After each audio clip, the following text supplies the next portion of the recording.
Welcome to Telangana rising news. Sir పేరుతో పేదల భూములు గుంజుకునే కుట్ర. తొలుత ఓట్లు తీసివేస్తారు, ఆ తర్వాత ఆధార్ రేషన్ కార్డులు కూడా రద్దు చేస్తారంటూ సీఎం రేవంత్ రెడ్డి గారు నిప్పులు చెరిగారు. ఢిల్లీలో కాంగ్రెస్ పార్టీ మహాధర్నా నిర్వహించింది. ఈ కార్యక్రమానికి ఏఐసీసీ చీఫ్ మల్లికార్జున్ ఖర్గే గారు, అగ్రనేతలు గౌరవ్ శ్రీ రాహుల్ గాంధీ గారు, ప్రియాంక గాంధీ గారితో పాటు పలువురు ముఖ్య నేతలు హాజరయ్యారు.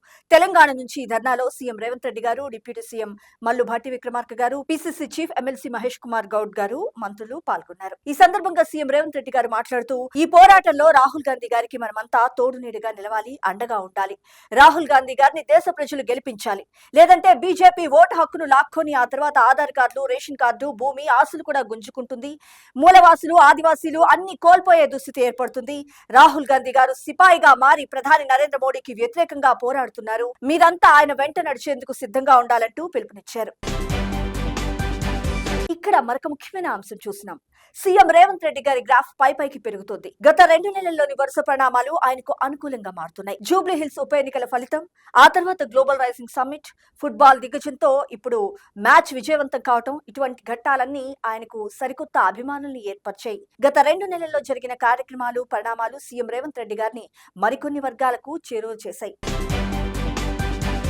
ఇక్కడ మరొక ముఖ్యమైన అంశం చూసినాం. బీజేపీ, ఆర్ఎస్ఎస్ కలిసి దేశాన్ని మొత్తాన్ని నాశనం చేస్తున్నాయని కాంగ్రెస్ పార్టీ చీఫ్ మల్లికార్జున్ ఖర్గే గారు మండిపడ్డారు. బీజేపీ నేతలంతా దేశద్రోహులంటూ నిప్పులు చెరిగారు. ఇలాంటి వారిని వెంటనే అధికారం నుంచి దించాలంటూ ప్రజలకు పిలుపునిచ్చారు. కేవలం కాంగ్రెస్ పార్టీ సిద్ధాంతం మాత్రమే దేశాన్ని, రాజ్యాంగాన్ని రక్షించగలదని పేర్కొన్నారు. ఇక్కడ మరొక ముఖ్యమైన అంశం చూసినాం. ఓట్ చోర్ గద్దీ చోర్ పేరుతో ఢిల్లీలోని రామ్లీలా మైదానంలో కాంగ్రెస్ పార్టీ నిర్వహించిన మహాధర్నాలో బీజేపీ డిఎన్ఏలోనే ఓట్ చోరీ ఉందని కాంగ్రెస్ పార్టీ అగ్రనేత గౌరవ్ శ్రీ రాహుల్ గాంధీ గారు నిప్పులు చెరిగారు. సత్యం, అహింసతోనే మోడీ, ఆర్ఎస్ఎస్ సర్కార్ను ఓడిస్తామంటూ పేర్కొన్నారు కాంగ్రెస్ పార్టీ అగ్రనేత గౌరవ్ శ్రీ రాహుల్ గాంధీ గారు. బీజేపీకి తొత్తుగా నేడు ఈసీ పనిచేస్తుంది. ఈసీకి సపోర్టుగా కేంద్రం చట్టం తీసుకొచ్చింది. ఇక్కడ మరొక ముఖ్యమైన అంశం చూసినాం. బీహార్ లో బీజేపీ కేవలం ఓట్ చోరీతోనే గెలిచిందంటూ కాంగ్రెస్ పార్టీ అగ్రనేత గౌరవ్ శ్రీ ప్రియాంక గాంధీ గారు నిప్పులు చెరిగారు. ప్రజాస్వామ్య సంస్థలను క్రమంగా బలహీనపరుస్తున్నారు, అన్నింటినీ ప్రజల ముందు నిలబెట్టే ప్రయత్నం చేస్తామంటూ పేర్కొన్నారు. దమ్ముంటే బ్యాలెట్ పేపర్ తో ఎన్నికలు నిర్వహించి గెలిచి చూపాలని సవాల్ విసిరారు.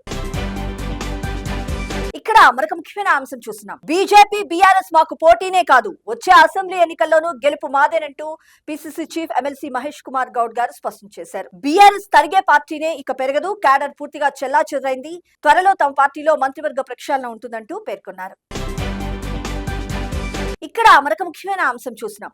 పల్లె ఫలితాలే ప్రభుత్వ పనితీరుకు నిదర్శనం, సంక్షేమ పథకాలే గెలిపించాయంటూ PCC chief MLC Mahesh Kumar Goud గారు స్పష్టం చేశారు. మంత్రులు, ఎమ్మెల్యేల సమన్వయంతోనే పంచాయతీ ఎన్నికల్లో సక్సెస్ అయ్యామని వెల్లడించారు.